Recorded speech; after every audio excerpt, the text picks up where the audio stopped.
Recording Started. Okay, so let's get started. I guess I'll have to refresh my screen to see it. So you guys can take questions.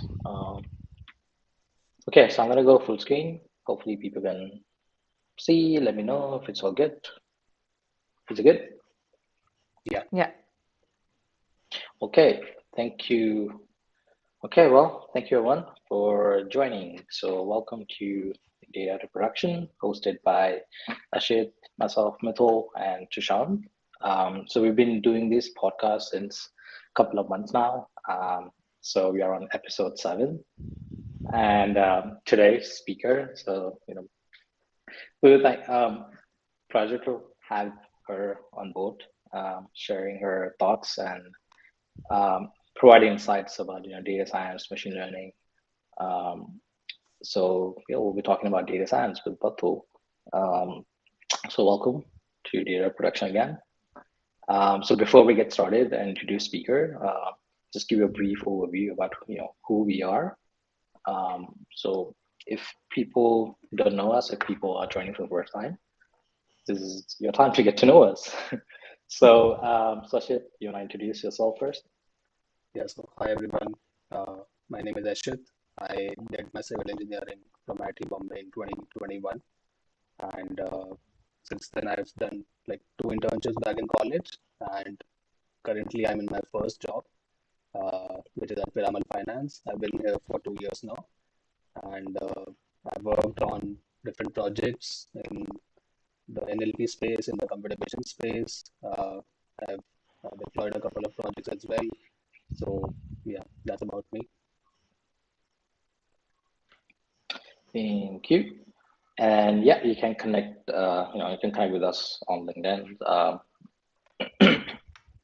little bit about me. So I graduated in 2019. So I come from theoretical physics background, and then slowly transitioned into data. So started out in healthcare as a data analyst, and then a data scientist back in academia, working on Northern Lights, and now I work for sports retailer Decathlon, Canada. And yeah, you can connect with me on LinkedIn if you have any questions. So that's about me, Shashank. Hello everyone, I am Shishant. I am statistics graduate. I started my career as a data analyst uh, in domain of web analytics. After that, I moved to a quick delivery services company where I started my role in data scientist. I moved to data scientist. There, I was working mostly with recommendation. Now I moved to Geo, where my role is mostly in recommendation and multimedia. So yeah, that's a brief about that. Thank you. And yeah, feel free to connect with them as well on LinkedIn. So on to today's speaker. So Batul, thank you. Thank you for joining us. And you're taking some time out and deciding to be on the podcast to talk to us as well as with people. So brief info about Batul. Would you like to introduce yourself or do you want me to do it for you? I'll do. It's a pleasure to be here, Batul. Sure. Um, Mhm. so I am a mathematics graduate. I started my career as a data analyst, and then I gradually moved up to data scientist, and then ended up in being in a managerial position in my last leg of my career. And it has been an eventful journey, and I hope to share some of my insights with you all. Thank you. And yeah, you can connect with her on LinkedIn. It's your link there. So yeah, let's get started with some exciteful discussions. Right? So so I'm gonna stop sharing my screen, get back to normal before we start, so people can see faces. Here we go. Okay, so again, thank you, Batul, for tagging along. So let me start with the journey, right, from applied math to data, right? So how was that transition, right, from going from applied mathematics to actually getting your first job in industry, right, in data domain? And what were some of the challenges to do face during that transition? Was it easy to get into industry? Was it easy to pick up things along the way and learn about data science, machine learning, and so on? So, honestly, I did not know about data science when I was in college, and it just happened by chance that I ended up in a college placement. I got placed as a data analyst in a consultancy, and that's when I discovered the entire world of data analysis, data science, and then it occurred to me, oh, I could use all of my knowledge that I've learned and actually apply it in the real world. So that was a very big revelation to me, and something that excited me a lot at that time. And then I'm like, "Oh, okay, this is very good." So initially I would say, obviously, everything I learned was on the job. Because we were actually given a training. We were a big recruit of 12 people who were recruited, and then we were given on-site training. And then yeah, so the project started coming along the way. We started with actually R. I learned R initially. I had studied a bit of computer science, but not as much as just for the academia. I had studied, not taken interest, but at that time when I was studying. So when I came along, I had to learn R. I had to learn all of these techniques that were there. So we would get some projects. So some courses were also recommended at that time that you should do this. And so yeah, along the way I kept learning, and yeah, I'm here now. Well, yeah. So, like follow up on question on that, right? So, why R? Why did you start out with R? Was it the company preference, or is it something that you thought would be easier to learn before moving on to Python? Or So at that time, I would say R was a big thing. And yeah, it was company's preference. They were teaching us R, so we learned R. That time we did not have a say at all.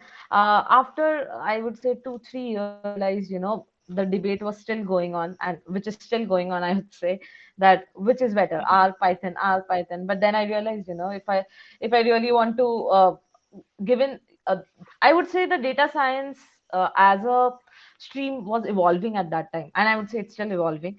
So generally, when I started opening job openings, and it was all Python. Everywhere I looked, it was Python. So I thought, okay, let's learn Python. After 2 3 years in the job, I thought I learned Python now. So yeah. oh, that's interesting. Yeah.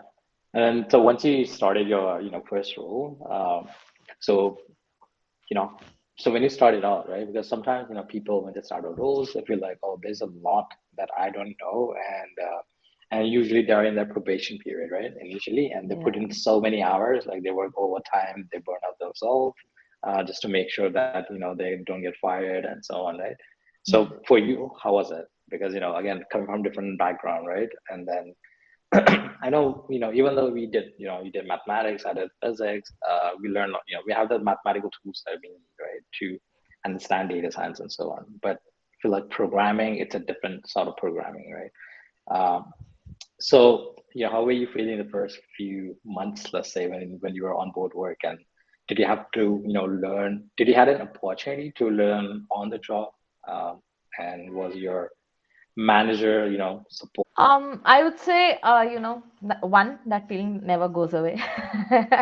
As soon as you switch jobs, you are again on your toes. But but yeah, when I started, so I mentioned, right, we were given training. So that time, actually, the expectation was you learn right now. We were assigned some seniors with whom we learned, and we were actually given a lot of space to fail, to learn. And it was like around 6 8 months.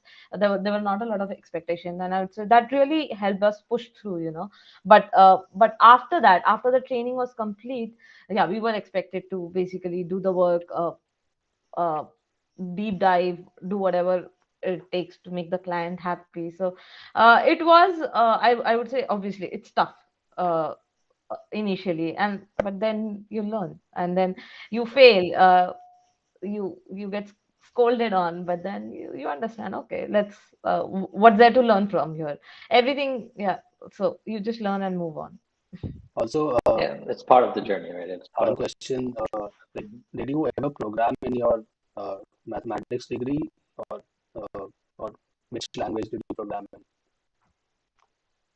It was C, C++. Hmm. in my mathematics degree. So we had sort of the plus on subjects. So my focus was mathematics, but I had stats and mathematics in my bachelor's. So that was a good thing. Yeah. Not Yeah, MATLAB. I think it's I'm sorry. MATLAB. MATLAB, no.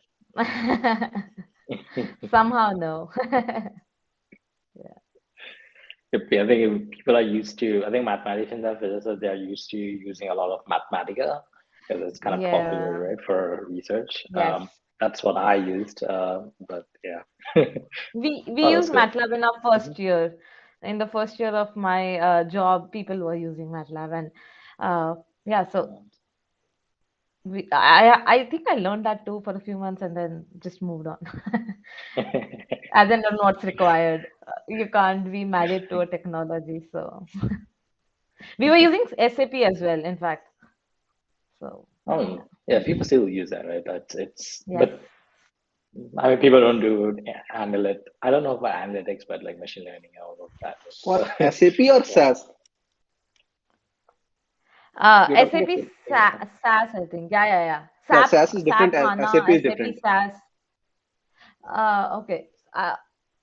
SAP I is I a, think different tool, and SAP SAS is HANA or something. Yeah, yeah, yeah. It's been long. I think SAP is that ticketing tool or something. I don't know because I submit my expenses on SAP. That's all I know. Okay.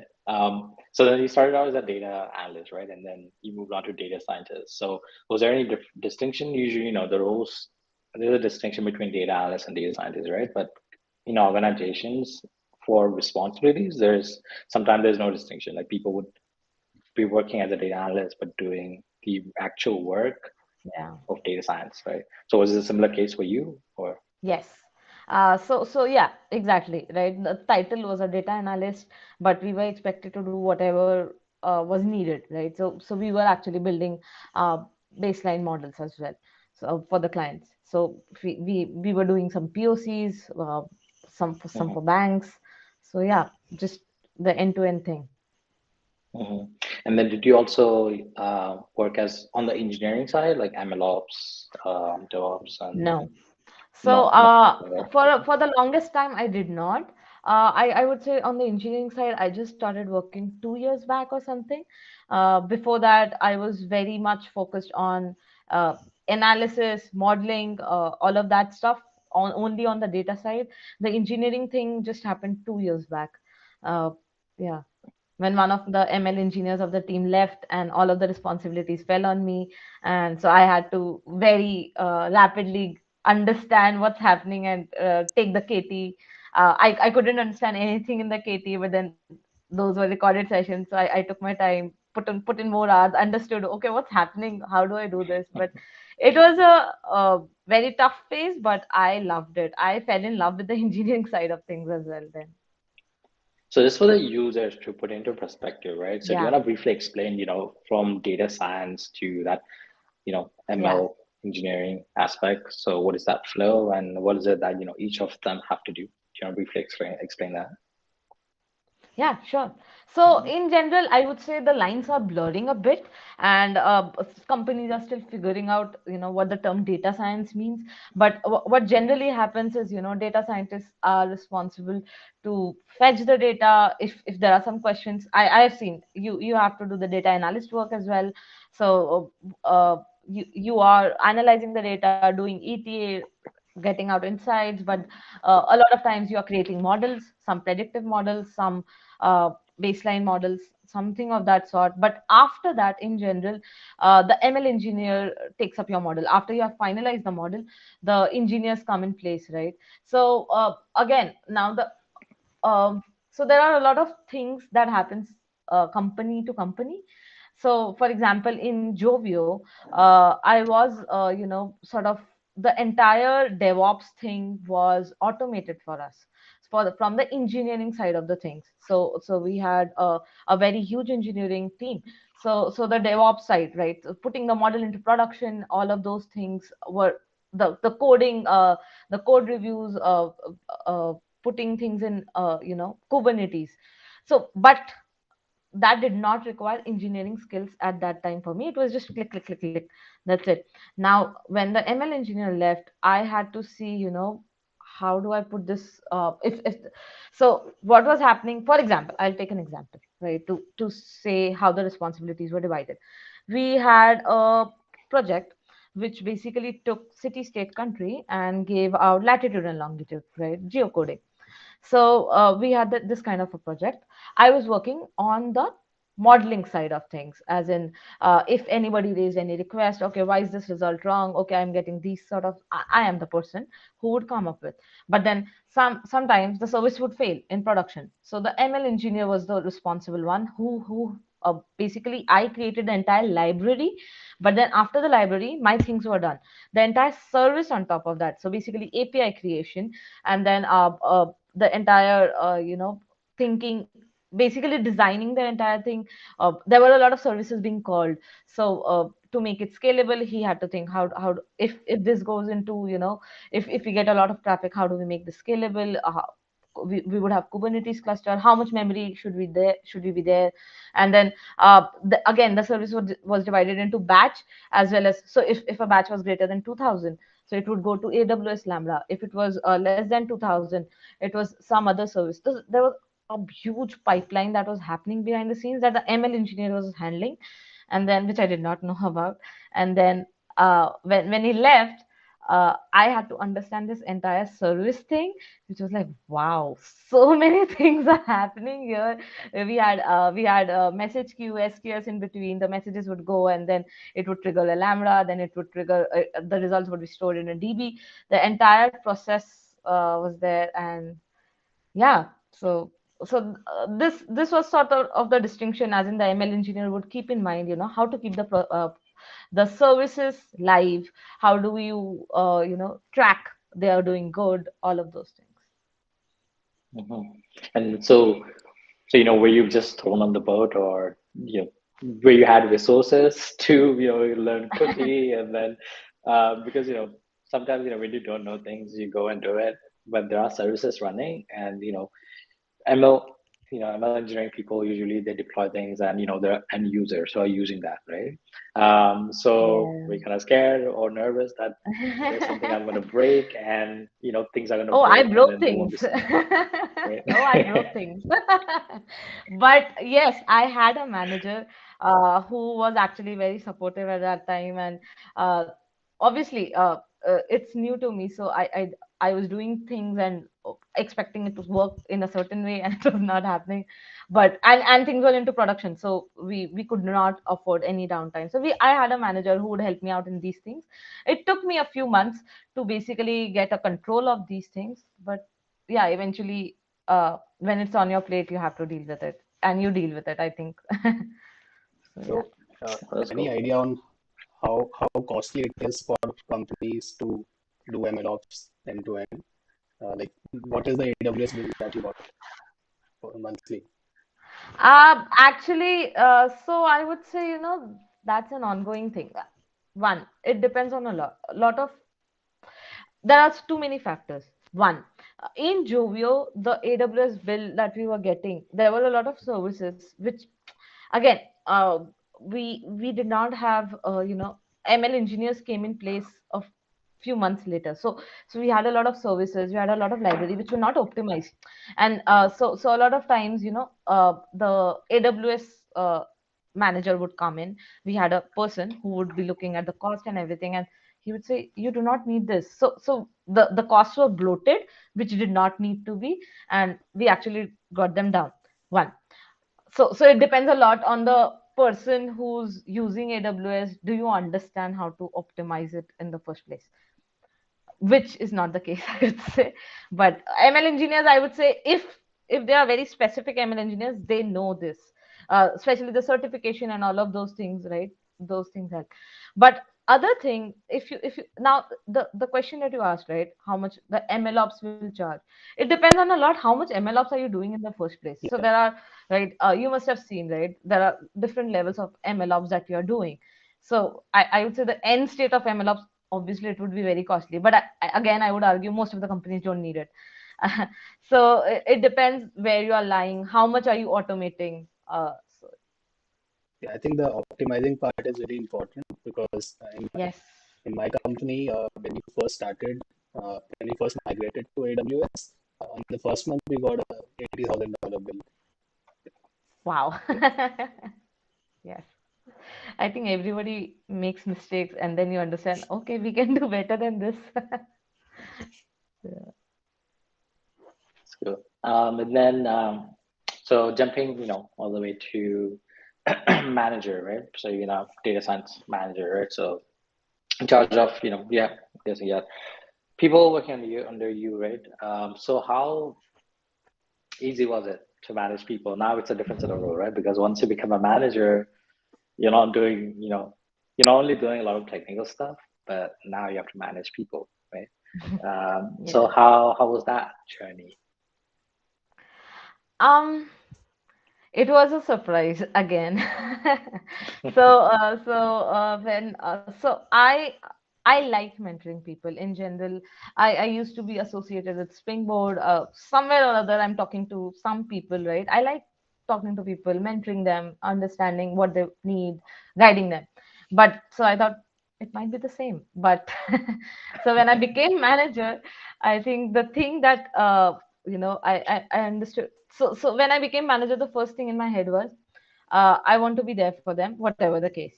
So if they would ping me at 8, 9 o'clock at night, I would be like, I need to respond to them. If I don't, they would be stuck at that problem till tomorrow, and I can't do that. So I would be like working insane hours. I would be available all the time, and so the first thing that I struggled was time management. How do I do my IC work as well as this? Like, how do, and I had only two people under me. So I would say, still I was struggling a lot, basically unblocking my reportees and doing my own actual work. So initially that was a huge problem. And then again, so as soon as I was promoted to a manager, I read the book, The Making of a Manager. I understood how to give feedback, like what's the entire thing like. I really believe in feedbacks because feedbacks is something, it's a shortcut to exponential growth. That's my understanding. If somebody's kind enough to give you direct feedback, that's, you should take it with open hands. So that was my focus. I want to be praise them on spot. I want to criticize them on spot, very specific. If you did this, you should have done that, or you could have done that. So but the time management thing, a few months later, I realized maybe if I wake up early, do my work, and then get into the office, that might work. And that actually worked for me. So a few hours in the morning, very short term for me, and I'm still figuring it out. Yeah, like yeah, that's one thing I've learned actually. So my side manager at the Kaplan, who recently he left after so many years. He built data team from scratch in Canada when the Kaplan moved here. Wow. Uh, and recently he left, and we have another manager, and he's great too. And there's so much that I've learned, like that a manager does, other than team management, helping out teams, taking responsibilities of the team, right? And translating those business questions into technical ones. Like that's something that I'm learning right now. Yeah. And other than that, there's so many documentations and meetings and so on and so forth. I didn't know this until a manager left, and then the other colleague of mine was taking up the role. It's such a stressful moment. Uh, Yes. and you know that training that you provide your team, and things that Mm. you're always available for your team, right? That's a key, right, to success, right? Yeah. And that's how my manager was, right? He was always available to take on questions, and anytime you get stuck, he's there. You can go ask him, he would explain nicely and so on, right? And the other important thing, I feel most organizations don't have is, having someone, a technical person as a manager, right? So you've been into Yes. data science journey, right? And then you're the one who became the manager, and there are people working under you. For them, it's very rewarding, right? Because you understand what is within the scope of data science and what is not within the scope, Yeah. right? Because sometimes you end up getting asked about projects from stakeholders like, hey, can you do this, do that? but then you know it if it's possible or not, right? And if it's in a given time and given the resources, we talked about how much money we spend on on cloud services, Yeah. right? So for you, how was that? How was that part? Like, how did you play the role?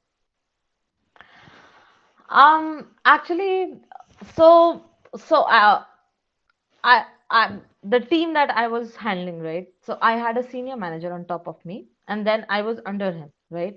So and then I had a team of two people. So all of the initially, for example, the location service that I mentioned, when we used to get requests for this feature, oh, can you do this? So different teams started using, right? And then everybody's request was different. Oh, can you make the pin code not necessary? Can you remove the country? Not necessary. So there were a lot of changes coming in, and we said yes to everybody initially.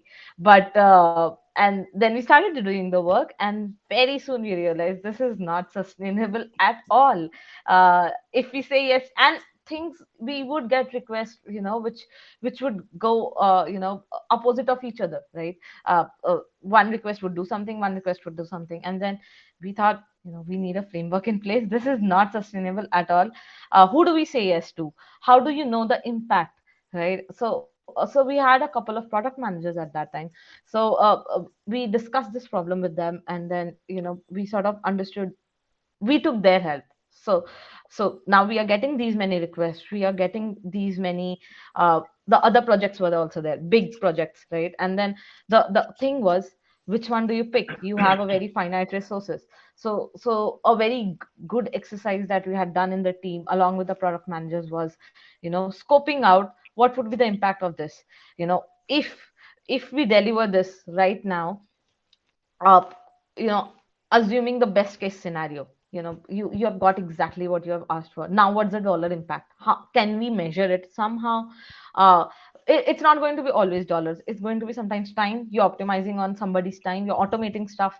So even if, assuming the time, now you would consider, if you're taking time, you're saving 1 hour's time. Now what's the salary of that person, right? So how much are you automating? If you're bringing from 1 hour to 10 minutes, that's what, how much money you're saving. And then you understand, it will always be an approximation, it's never going to be actual numbers. But this actually helped us out, which problems should we pick on. And but there was also discussion on, there were some short term problems which would create immediate impact. There were some long term problems which maybe wouldn't have that much of dollar impact, but which would have a lot, very huge impact if we do this, if we start doing this right now. So the team got divided into, there were people who were focused on short term problems, who are delivering, because you have to show that you're doing something, and then uh, you're helping business, right? You need to show, you can't just keep doing the long term things.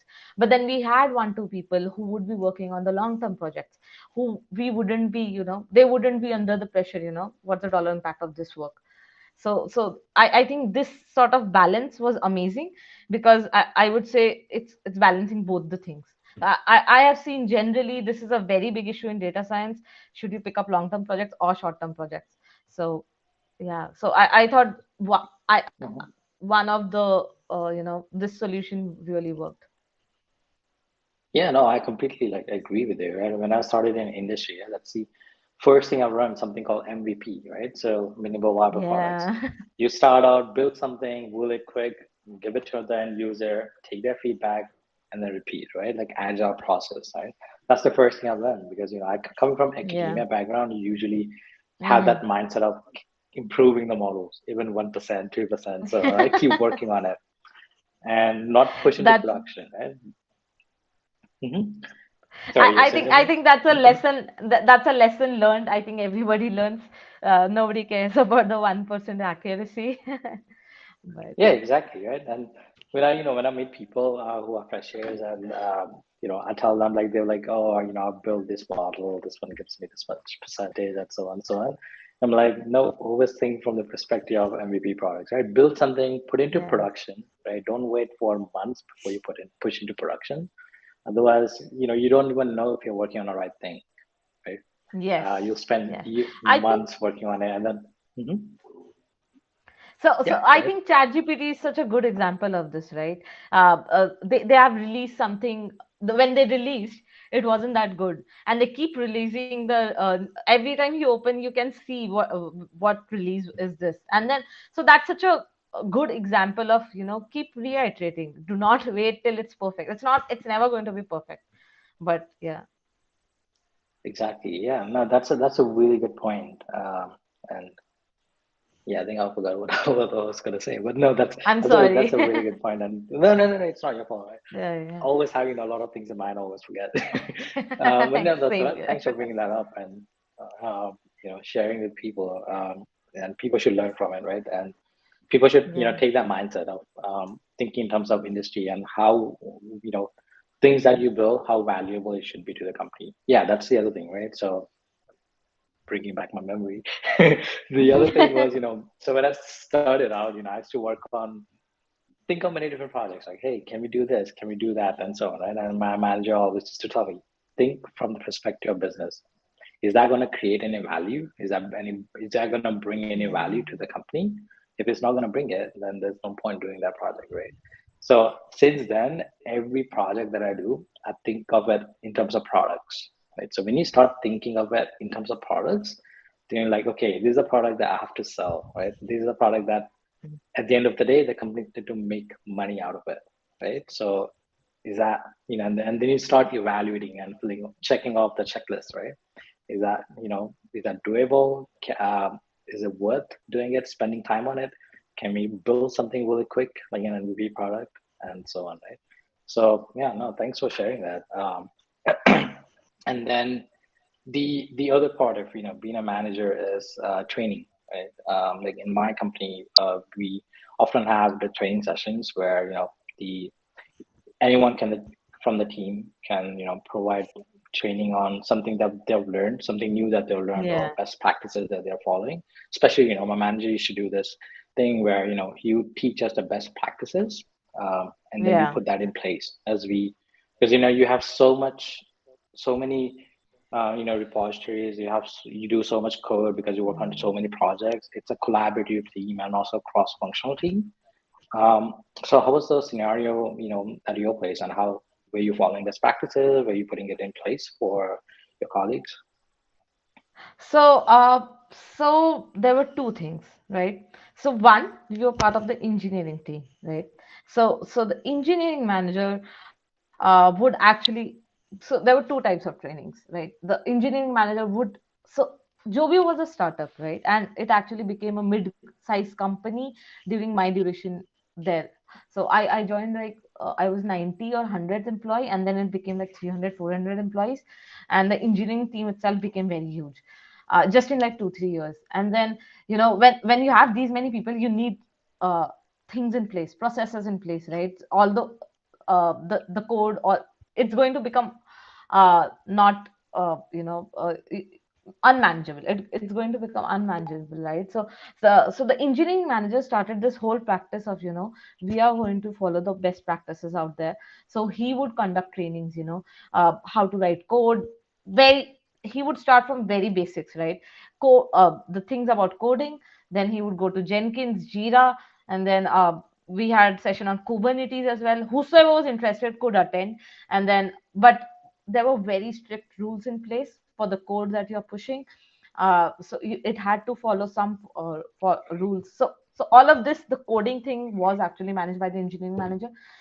But the data science thing, so we would, in the data science team, we were like a small team, 6 7 people. So that time we would have the senior manager, the data science manager, he started these weekly things. Anybody could share anything they want for the team, whatever they are working on. And so we were actually experimenting a lot on what the best. So 6 7 people in a stand up, it's equivalent to 1 1.5 hour, which is a waste of time for everybody.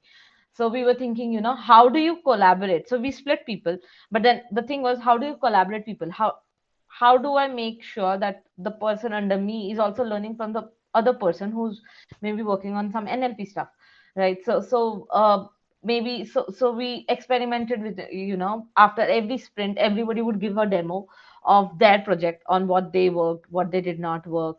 And so that was sort of some cross team learning sort of a thing. And obviously the session would go on for very long. And then so we had to think, again, we can't keep doing this every 2 weeks. So I would say we had not figured it out. So it was once a week, once in 2 weeks. So we were just experimenting. But yeah, I would say, in general, the learnings and everything, the team wise we were pushing. But under my reportees, even I would, push, do some course. This is your weakness, maybe you do this course, maybe you read this book. I've heard a lot. So I would generally push them. I would also share what I am reading, learning right now with them. So if they are interested, maybe we could do it together as well. So yeah. Yeah, yeah, and that's what makes, a successful team and a successful, organization, right? And that's where, then you start driving, like start making company more sort of like, data driven, right? The company would Yeah. make decisions based on, whatever the information you're providing, and then they would start trusting you and so on. And so there's a startup here in Calgary. So I was attending the conference this past weekend. So it's a pretty small team, Hmm. a team of like two people, and there's a manager, right? And all of these best practices, they have it in place like from day one, right? And they're so Wow. successful and well known in the city, because how the manager has a perspective, right? A long-term perspective, and Yeah. it put everything in place, right? And not only that, but also taken some time out for employees, right? So provide them training, right? So they would take out, let's say, a couple of hours in a week, and then they would take out, let's say, a Friday whole day, and then they would put those Yeah. aside for other activities, right? And I think this is how it should be in organizations. And I was speaking to so many people through this podcast, and I've seen that not all organizations do this, right? And sometimes No, I employees don't agree. understand. I Mhm. I agree. The managers, the leader, basically in whatever capacity, he's the one leading this, right? So if he has he she has a perspective on, I would want to follow the best practices. I want unit tests for the code that you're writing, which is a rarity. But on the short term thing, it might look, it's a waste of time. But on the long term thing, software engineering practices have been developed for this exact sort of a thing. When teams become big, when things go into production, these practices have been, evolved because of this. So I think, uh, I, I would say generally this to my reportees as well. It's better to think yourself as a software engineer first and then a data scientist.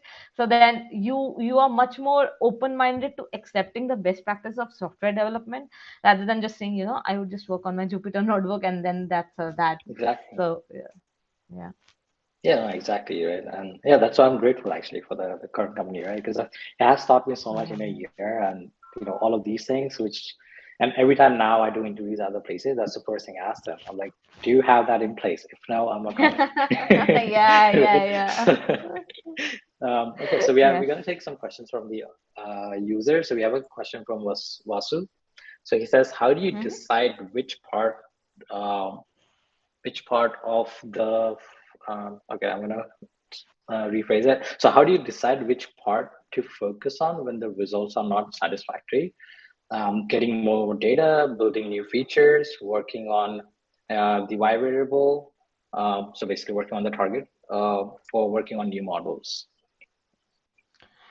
um I think there are multiple things to consider here when the model doesn't work, right? One, obviously, do you have enough data? The second, the type of model that you're fitting, uh, is it even uh, complex enough? Or do you need to increase the complexity? Maybe from linear regression, you need to go to random forest or to neural networks, something of that. Depends on the amount of data you have, right? But in general, this Andrew Ng's course, if you see, he would say, the how do you understand what to work on? This is a very big thing.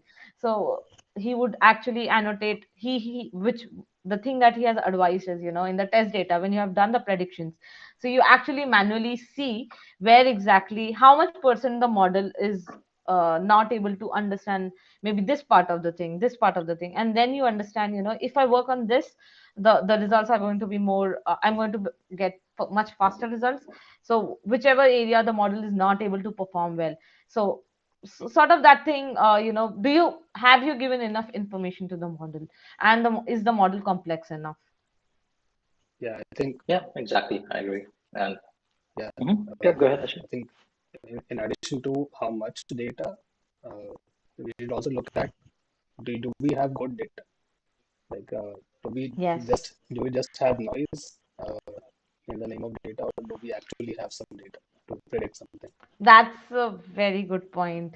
I forgot about that. Yes, is your data good enough or not? Yeah. Yeah, well, it starts with data quality, right? And also, sometimes whether you're fetching correct data or not, right? Sometimes because we fetch data from databases, right? And sometimes because there's so many different tables, like I always run into this issue, right? Because there's so many different tables, and you sometimes are not aware of where am I getting, which table do I need to look at? Where should I get the information from, right? Sometimes you get the incorrect information, then you work on it, then you have the results, and then I send it to my manager, and the manager would look at it. And this is again, the role of manager, right? The manager would look at it because of how many years of experience they have, and also they know the business, right? They have the business understanding, so they can look at the results, and based on intuition and numbers, they can tell exactly like, hey, there's something off, right? So you should go check, Yes, right? yes, um, Data is the key, that, and And yes, we data can is the also key. do that, like if we do proper EDAs in these cases, like we can also do that. So EDA is also very important before building a model. Yes, yeah. yes. Batul, So in general, what I have seen is, combining both of your points, while doing EDA, you need to have some sense of business intuition. So Yeah, to understand exactly. whatever am I looking at, does it make sense or not? Yeah. If you're new to the business, even if it's wrong, you wouldn't understand it's wrong. Uh, but somebody in the business would say, no, this does not make sense. Something is wrong off here. So, Yeah. yeah, And Exactly. then the other part is not everything falls to modeling, right? Sometimes, for example, yeah. we are a retailer, right? And we sometimes only need SQL query, right? We don't need to do any like Yes. Python side, ED and all that, right? All we want to do is we have some tables of customers, and we will have this and so on and so forth, right? So we want to know, let's say throughout Canada, which province are from which provinces people are buying a lot of products, right? So for those sort of things, you can get away with SQL, right? There's not much, there's no modeling aspect in that. And so, there, right, you go run some SQL query, get some data, and then basically you give that away, right? And that's where this, the EDA part then doesn't fall in. And then how do you make sure like, oh, these numbers are correct, right? So Yeah. the other way of validation, right? So yeah. so also No, So, I some, agree. In the, yeah, yeah, please. please go on. So, So I agree. The question that we should be asking ourselves is there any way to make this simpler, rather than make it more complicated? Is there a simpler way of achieving whatever we are doing? Mhm. Please go yes. on. Yeah. Like in one case, like if you have built all these things, like you have done EDA and all this, and you don't know whether it is going to be a good model or not. So I think it's better to build if this data is in proper structure and you are able to build multiple models, then try multiple models and then go back to the all these features, adding new features, adding business senses and all this.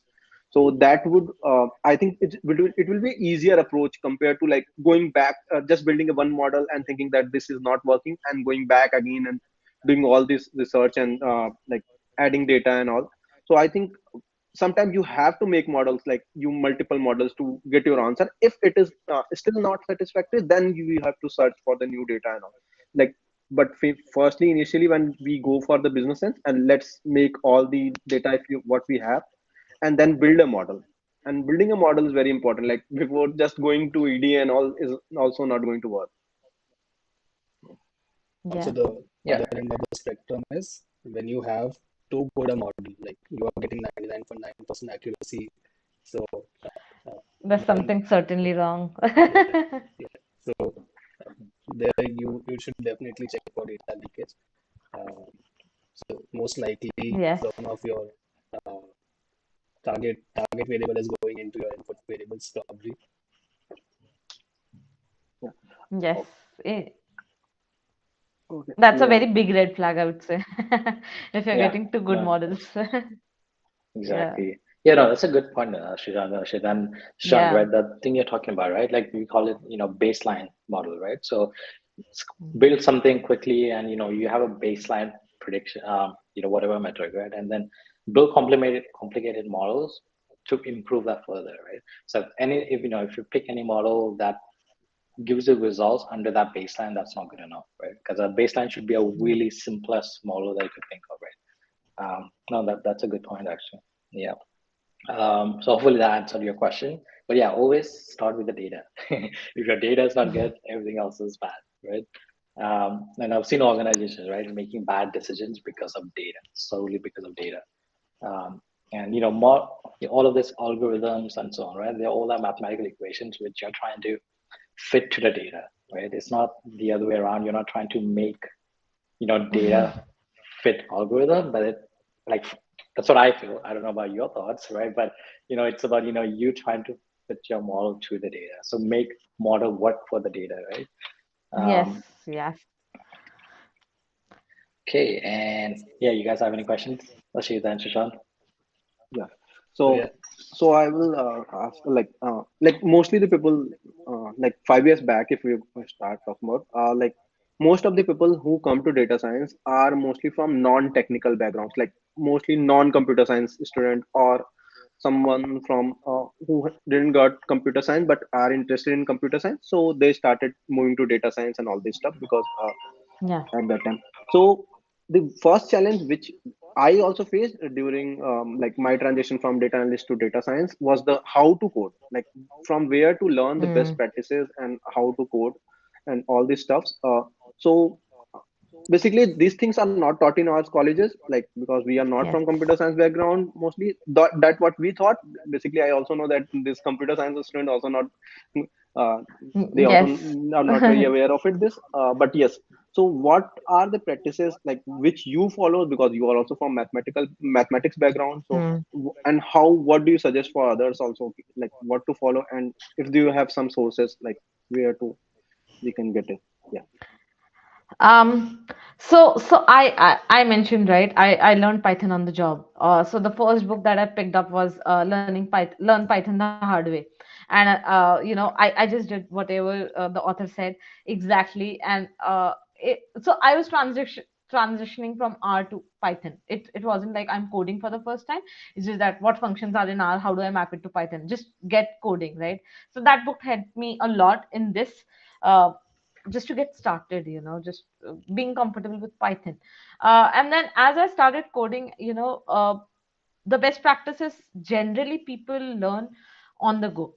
One, the major thing that people, the people looking to learn the best practices is to look at other people's code. So the open libraries that you have, all of those things, just read, just see what they have done. One, this is the easiest way, I would say. But then I have read one book, Hitchhiker's Guide to Python, which actually mentions some of the good practices. And then when I was reading it, I was like, wow, I did not know this. I was just making notes continuously. Okay, I should follow this. Okay, I should follow this. So I would say these were my paths in general.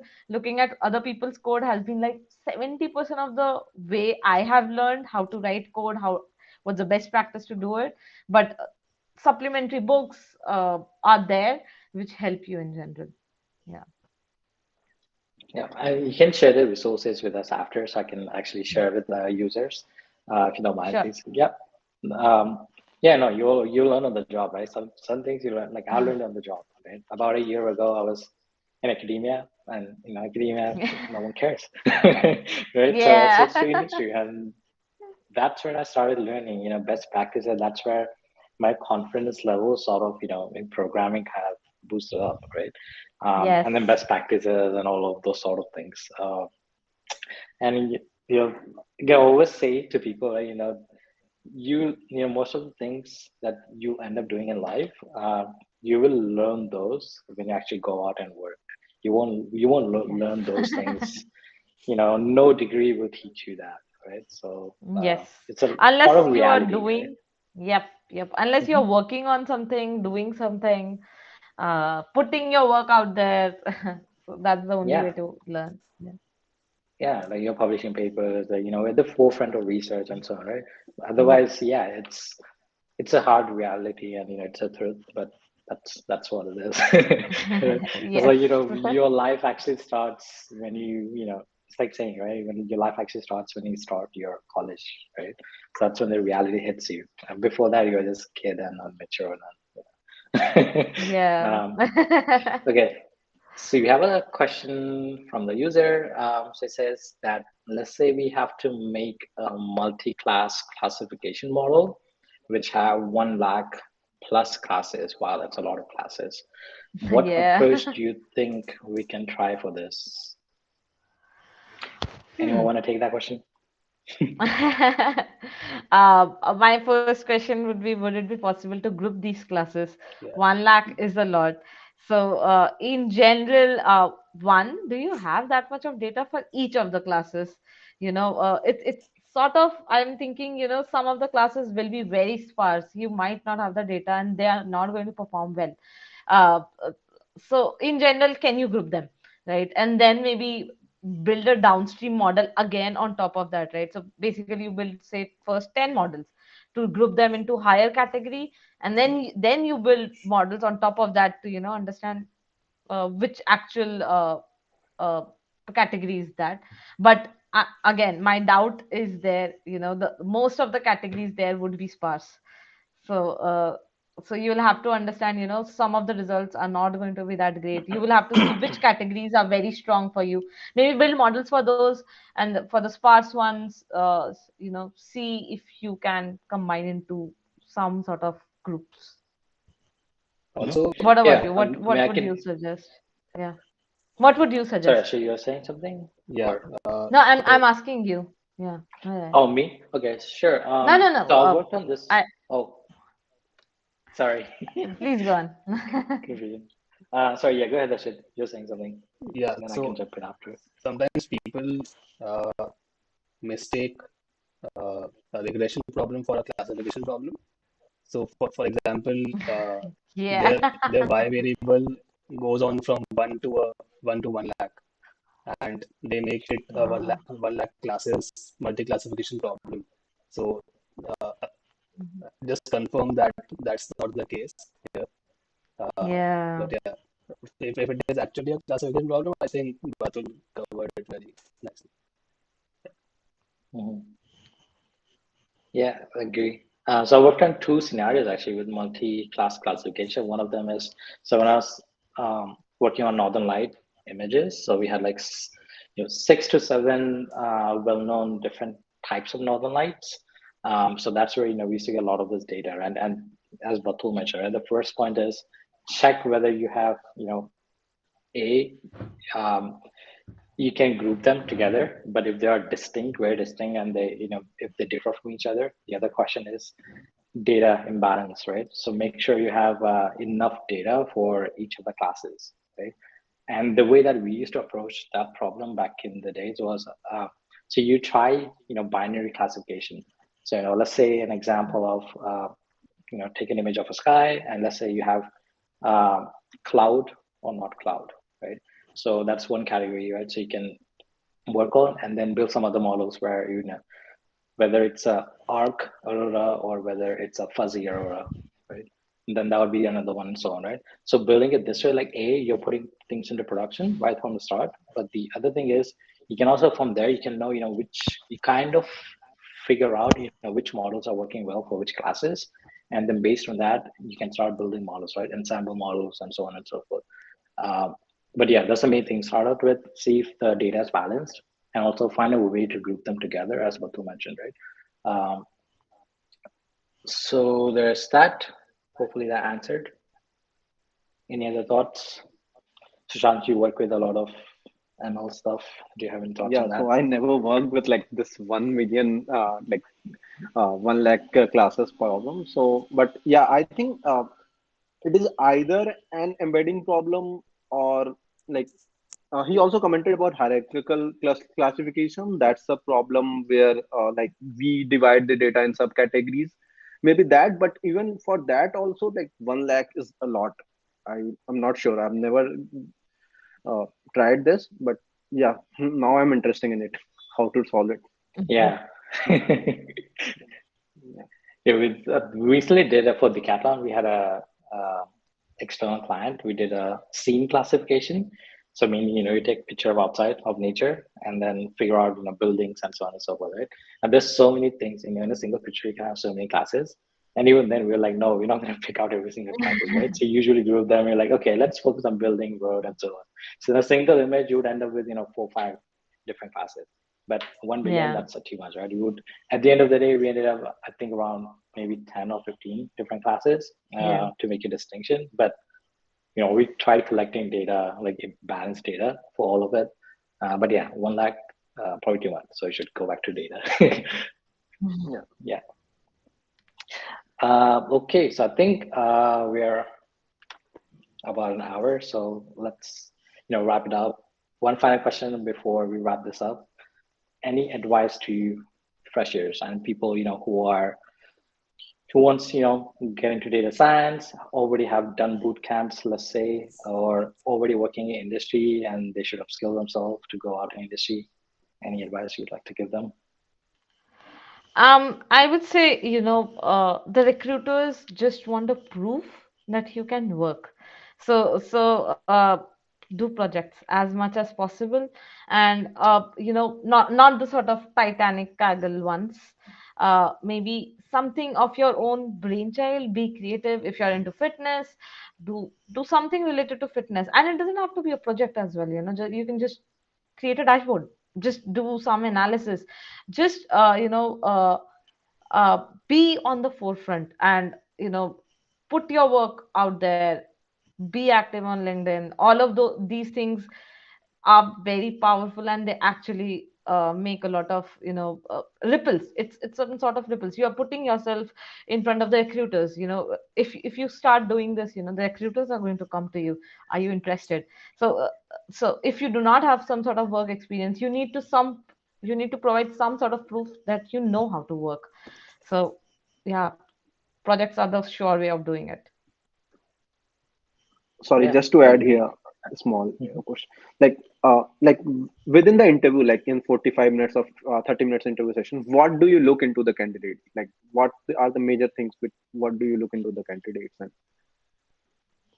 um so there are multiple things, right? But the first thing that I look for is, how how much basics does this candidate understand? Because there's a lot of hype, there's a lot of things that are there in the world, but do you understand the basics? Do you understand the basics of linear regression in the first place, or random forest? So because anybody can create a model, but to understand behind the scenes, because those things help you when you are actually stuck in a problem, and you will definitely be, you might have to modify the loss function. Do you understand those things, right? So that's the thing that stands to me a lot. But other than that, how would you be able to, how resourceful are you in general, right? If given a problem, how like I would be generally want to understand what was your part in the problem, how much did you do, and uh, in general, what problems did you face, how did you overcome it? I would say, in general, what I think is, highlighting failures is not a bit, everybody's failing around a lot, they are not highlighting it. So if you have failed, highlighting it, and what you have learned, are you learning on a continuous basis? Those things really stand out to me a lot. Yeah, thank you. Yeah, and asking, reasonings, right? Why did you take this approach, or why did you take that approach, right? Yeah. And it's not about fancy models. Oh, you know what? I've applied deep learning. No, it's No. why did you Yes. apply that, right? And why not? There was a simpler option. Why did you not try that, right? And then this Exactly. again, I've learned from healthcare, right? Because healthcare is very picky, right? They like throughout, I think 1.5 years I worked in healthcare. We never used any complicated models. All we did was, simple, different versions of linear regressions, right? Logistic regression, and so on. and maybe a dimensionality reduction. That's because the data is huge. But other than that, not many complicated models, right? And that's because you can get away with it, right? Yes. So reasoning is the key, Most you know. Mhm. most industries where the models are going to be actually be getting used, they would not accept black box models, because if anything goes wrong you need some sort of explanation. So the basic machine learning is the thing to go. The banking industry, the healthcare industry, all of these industries haven't come around to neural networks at all right now. They are I would say they might be experimenting, but uh, uh, the friends I talk to, they want Yeah, trustable things. Yeah. So exactly. Yeah, Yeah, so I yeah, work no, in that's a an good point. And NBFC. So even we are only experimenting with it. So for like video mm, data or image data, we have to use neural networks only. So, but uh, yeah. there are no key decisions made on those models, like from the outputs of those models. And I think in addition to the question, like it also works in favor for you. Uh, like outside of work, do you actually do data science? Uh, are you really enjoying doing data science? And so it in the interview it really shows if you are actually enjoying it, right? So for example, I wanted to buy an health insurance last year. So, but there are like too many options. So I did a project on it. I scraped the whole Mhm. data insurance website for all the insurances and just made a sort of a dashboard on it, like to added some filters on it to just filter out the best insurance for me. Uh, so yeah, so projects like these, small projects like these, which no one else has on their resumes, those Yeah. really help you stand out. Yep. Yep. yeah, Totally agree. and recruiters love that, right? Recruiters love Yeah, that you've done, Yes. outside Uh, um, outside work. You've been doing this for your like applying data science to your personal life, right? Like last year, I was doing the same thing. So we all use credit cards, right? We get statements, monthly statements, right? And when you use so many different credit cards, you are wind up with so many different statements, and then you have to sit down every month, go through. Okay, you know what? How much I've spent? mm, What were my mandatory expenses, and so on. So like I yeah. was tired of it, right? So I've turned that into a data science problem. I was like, okay, I'm gonna automate this whole thing. Just take my PDF and run through Python and then just create a dashboard. And I can group together things which are mandatory, like gym expenses or grocery, right? That's some Mm, mandatory expenses. I can group them together, right? So things like this, and then when you talk to the recruiters, like I pitched this to one of the recruiters actually who was in QMing, and they get really excited. They can see how much how deep in data science you yes. are and how excited you are about the field, and and how the challenges that you take, right? You can take on as many challenges as you like, and you can work around it, right? And you'll make it Yeah. work, right?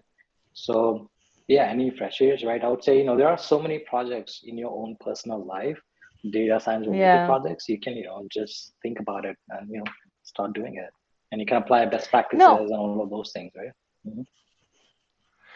One other point of doing side projects is, I think, in the industry, you're not never, it's not going to be the case that you're going to be working on the projects that you really want to work on. For example, maybe I'm not working on CNN because the industry I'm in does not Yeah, need images. agree. So if I'm interested, to keep my spirits up, to keep my motivation, it could be demotivating. It's a long game that you're playing. It's not a short term game. So these things really help you out in general, that you are doing something on your side which you're really enjoying.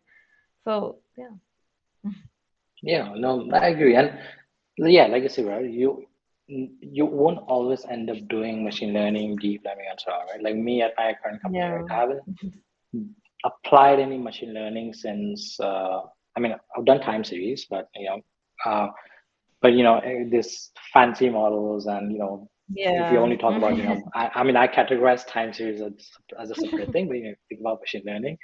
I haven't done that in 7 months, I would say. right? So this, you end up doing a lot more than just machine learning at work. There are so Yep. many different types of projects, and I Yes. work with marketing team, you work with supply team, but again, there's no machine learning aspect in all of it. So there'll be a wide range of projects that you would end up working on.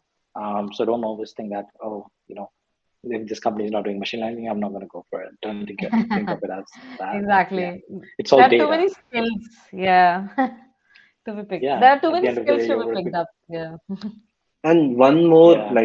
one more benefit of doing like side project is like you can get to know the business more closely without even being in the business.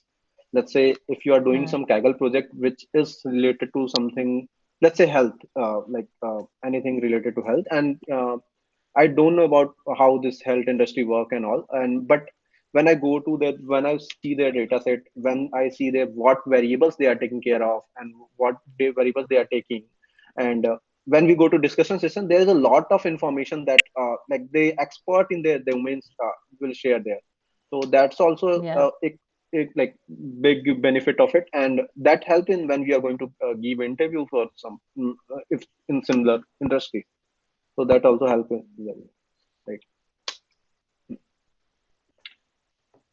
Okay, I think if you guys don't have any questions, we can wrap up. Yeah, let's wrap up. So sorry we took Yeah, additional let's just time take from you. 5 minutes So to go through the project. So Batul, if you want to stick around, you can. I'm sorry. yeah, uh, thank thank you very much, Batul. So I'll repeat what I was just saying.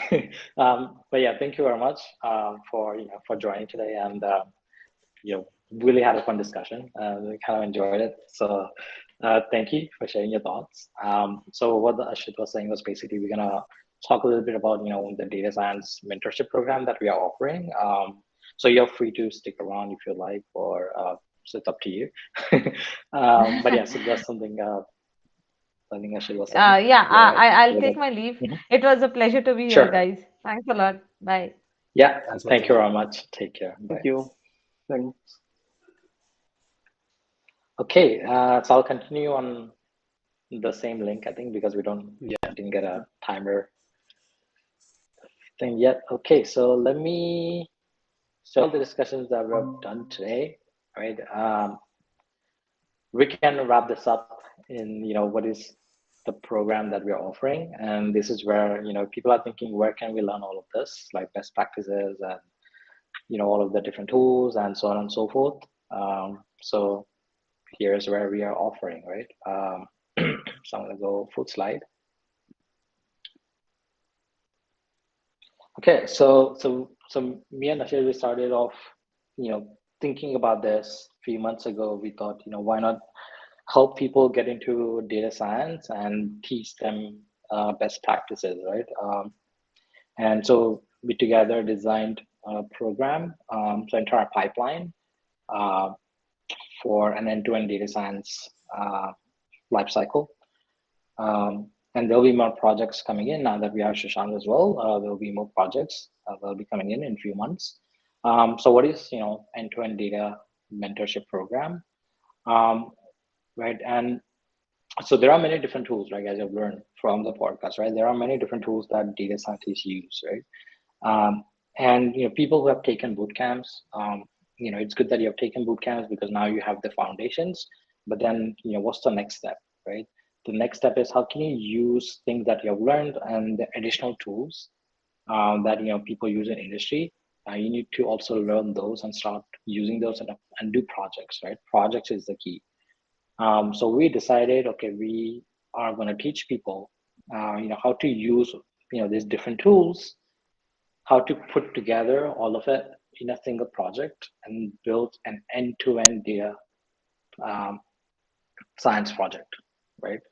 So we are offering this mentorship program where you would come along and you would be learning Python. You would be learning some cloud platforms like AWS or Google Cloud, SQL, right? So we'll be learning how to use MySQL, GitHub, right? I've seen a lot of people don't use GitHub, right? And even if people use GitHub, they are the sole users, right? They don't use it in collaborative mode, and using it in collaborative mode, it's very important, because you then learn how to do code reviews, you then learn how to create PRs and so on and so forth, right? So you learn some of the best practices, right? You need to follow. Then CI/CD, right? So we talked a lot about agile processes, right? Building something really quick and then releasing it to the end users, getting the feedback, and then reiterating that whole process. So how can you do that, right? Um, so CI/CD, right? Jenkins, it's one of those tools, right, that you can use for CI/CD. And the most important one is the software development cycle, right? Um, you always, follow software engineering principles, right, and then follow the cycle. Always keep this in mind. You start out any project that you get, you should always start out with planning a quick analysis, a quick design, implement the code, something nice and quick, and make sure you integrate testing in your code, right? Again, this is coming from the software engineering side. A lot of data scientists are now including testings in their workflow to catch bugs early on, right, before things go into production. And then, once things are in production, how do you do monitoring and maintenance, right? So this entire life cycle, it's very valuable to any data science project, right? So this is something that we are focusing on, and we are making people focus. We are teaching people, and make them basically create that mindset, right, throughout the program. Right? So what is it that we are offering, right? So share some details, right? So you start out with, you go to your organization, and also if it's not going to be used, not going to be valuable to your customers, right? Um, so, and some of the tools and softwares, like we mentioned, that you'll be, using will be, how to use GitHub. You'll use GitHub in collaborative mode, Python, MySQL, Jenkins, AWS, GCP, right? And most valuable thing we want to focus on with this, kind of distinguishes us among other people who might be offering the program, is following best practices and software engineering principles, right? So how can you use GitHub Actions, right? How can you use make files, Docker files, right? How do you use agile approach? How do you use CI/CD? So a bit of DevOps, right? And also, what makes you a better data scientist in terms of coding, right? So you got to follow best practices in coding. That's what's going to make you you know a better data scientist among others, and that's what's going to help you stand out in the crowd, right? So we'll be writing modular code, right? Convert everything to functions, classes, and so on, right? Um, so this is a project detail, right? So, and if you need some more insights, you are free, feel free to reach out to us. So what do you get out of this, right? So what do you get out of this? Well, you get to work with. So the current pipeline that we have in place. So that was me and Ashid we have built. So you get to work with us, and the project can be 2 months long. So think of this as a mentorship program or an internship program for 2 months. You will build this whole thing within 2 months, right? The only requirement is that you should know basics in Python, right? And the very important part is one-on-one mentoring. That's what we are offering, right? We are industrial data scientists, right? We have many years of experience, and even then we decided any students that join the program, we're going to do a one-on-one mentoring, right? And hence why we are not taking a lot of students, right? At a time we are taking about 3 or at max 4 students, not more than that. And with every single student, we are doing this whole program on one-on-one basis. Okay, so that's what we are offering, and that's a valuable thing, right? Because we are putting in hours for 2 months aside to help the community, right? Um, and soon, Shashant will be joining us as well, because we're going to be having more projects, more pipelines. So he'll be joining us as well, right? And I'm happy to announce that we already have one student who has completed the program successfully, and we'll be sharing his reviews in the upcoming podcast. We have another student, right? We have actually two students, right now, whom we are mentoring. We have another one joining next week. So we are getting there, and we are helping out a lot of students. We are trying to help as many people as we can, right? And some of these people who have joined, they actually work as the data scientist in industry, right? But they don't, you know, depending on the companies, right? Not every organization is, up to date with best practices and tools and so on, right? So you don't get to learn sometimes in organizations. So this is where, you go and find or a different organization or join this sort of mentoring sessions to upskill yourself before you go apply for jobs. So you can reach out to us for more details. So this is the email that you can reach out to us on. And then we have a form link. So if someone want to put that in the chat box on We YouTube, can put that in the so you can fill out the description, form. in the video description. Yeah, so it's in the video description. You will find it there. So feel free to fill out the form, or feel free to email us, or you can even reach out to us on LinkedIn. Right? And then we will be happy to give you more insights and tell you more about it. So we have another podcast coming up. So we're doing two actually this week. So we have Nitin Mukesh, who's a AI ML engineer, too, at here Technologies. So he'll be joining us on Saturday, the 25th at 9 or 9:30 p.m. IST. So stay tuned, and yeah, follow us, and we'll be sharing more about this on our on LinkedIn and as well as on this channel. So don't forget to subscribe and comment. We'll answer your questions. Thank you for everyone who joined today. Yeah. And